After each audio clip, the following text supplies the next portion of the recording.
আমি সামূহিকভাৱে সকলোকে অংশগ্ৰহণ কৰি জুবিন গাৰ্গ অমৰ হওক, জুবিন গাৰ্গ অমৰ হওক, জুবিন গাৰ্গ অমৰ হওক।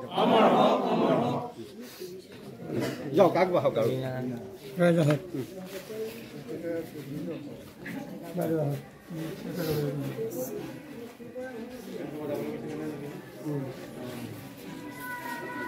দিনটোকে আমি খোলা থাকিম।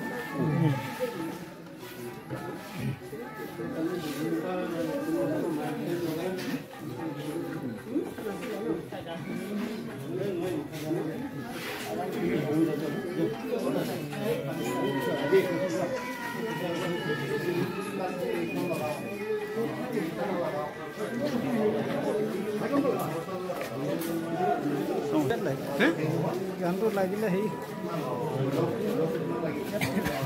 গানটো লগাই দিবলৈ কৈছিলে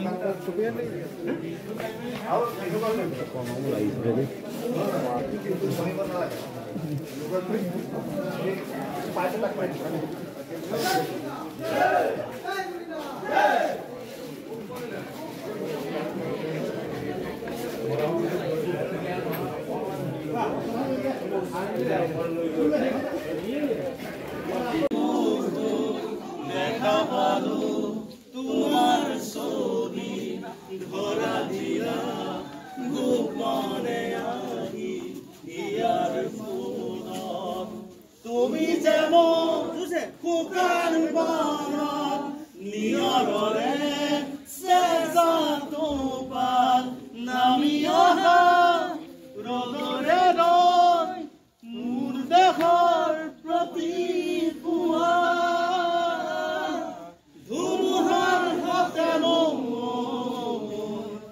বহু যুগৰে আছোন এধাৰৰ সকাম শত যুগৰে আছোন নিজান গান মোৰ শেষ হ'ব তোমাৰ মায়াবিনী ৰাতিৰ বুকুত দেখা পালো তোমাৰ ছবি। দুইখন মহাবিদ্যালয় অৰ্থাৎ বিদ্যালয়ৰ মৰমৰ ছাত্ৰ ছাত্ৰীসকল, আজিৰ দিনটো আমি কিয় সমাবেত হৈছোঁ সেই কথাটো তোমালোকে উপলব্ধি কৰিছা। আমি আমাৰ সকলোৰে প্ৰিয়, আমাৰ গোটেই অসমখনৰ, গোটেই ভাৰতবৰ্ষখনৰ, গোটেই পৃথিৱীখনৰে এখন বিশ্ব নাগৰিক বুলি পৰিচিত হোৱা শিল্পী জুবিন গাৰ্গক আমি কালি দিনটোতে হেৰুৱালোঁ। 1972 চনৰ পৰা 25 চনৰ কালি দিনটোলৈকে এইগৰাকী মহান ব্যক্তিৰ জীৱনৰ এটা ইতিহাস। এই ইতিহাসটোৰ মাজেদি তেওঁ অসমীয়া সংস্কৃতিৰ সকলো দিশ সুন্দৰ কৰি তুলিলে। অকল অসমীয়া গীতকে নহয়, অকল অসমীয়া বোলছবিকে নহয়, তেওঁ অসমীয়া গীতৰ পৰা, অসমীয়া সংস্কৃতিৰ পৰা ভাৰতবৰ্ষৰ বিভিন্ন ভাষা ভাষী সংস্কৃতিক জীৱন্ত কৰি তোলা এগৰাকী ভাৰতীয় শিল্পী, এগৰাকী বিশ্বশিল্পী, যিগৰাকী ব্যক্তিয়ে জীৱনটোক সুৰেৰে সজাই তুলিলে আৰু এটা যুগৰ কালি অৱসান হৈ গ'ল। পাহাৰৰ শিখৰত জন্ম লাভ কৰা পুৱাত সেই সত্তাটো সাগৰৰ গভীৰ তলত জীৱনৰ পৰিসমাপ্তি ঘটোৱা দিনটোৰ মাজত আবদ্ধ হৈ পৰিল। জুবিন গাৰ্গ বুলি ক'লে আমি প্ৰত্যেকেই সুকীয়া কোনো চিন্তা চৰ্চাৰ মাজেদি বা পৰিচয় দিয়া প্ৰয়াস কৰা নাই। প্ৰত্যেকগৰাকী ছাত্ৰ, প্ৰত্যেকগৰাকী যুৱক, প্ৰত্যেকগৰাকী বৃদ্ধ বনিতাই এইগৰাকী মহান শিল্পীৰ জীৱনৰ কথা সকলোৱে উপলব্ধি কৰে।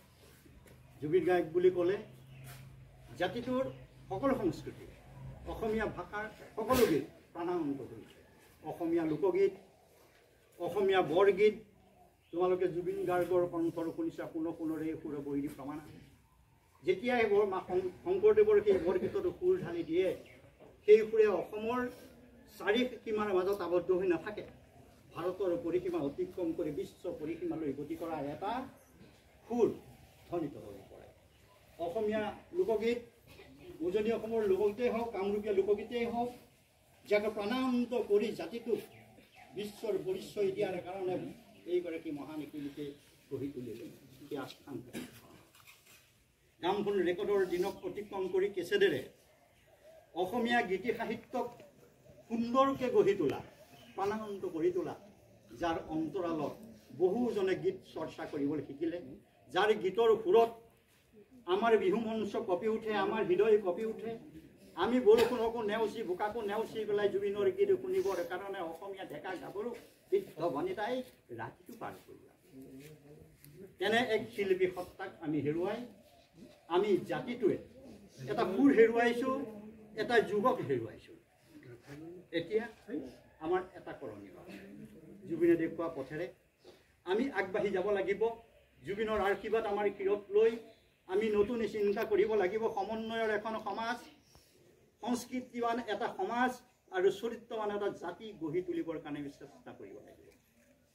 কৃষ্ণ ল'ৰালি কালৰ দুষ্টালিয়ে কৃষ্ণৰ যেনে সৌন্দৰ্য বৃদ্ধি কৰে, মাজে মাজে জুবিনৰে সেই শিশুসুলভ মানসিকতাৰো তেওঁ চৰিত্ৰৰ অলংকাৰ হৈ জিলিকি উঠিলে।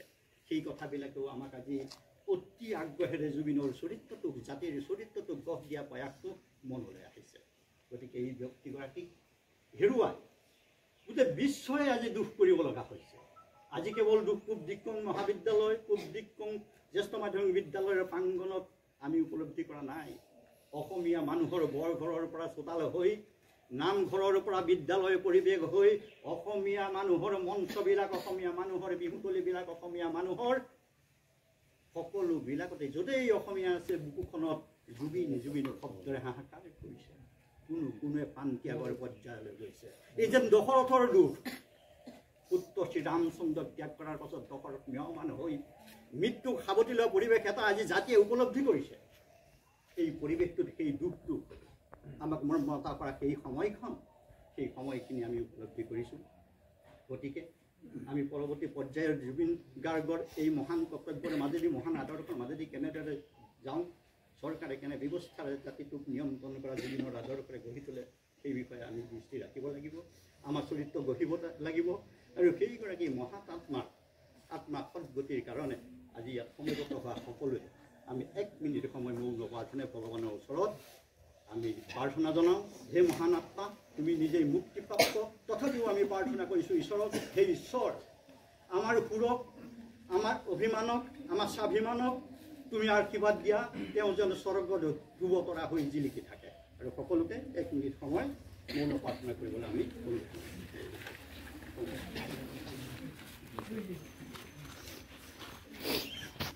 ঠিক আছে। ওম শান্তি।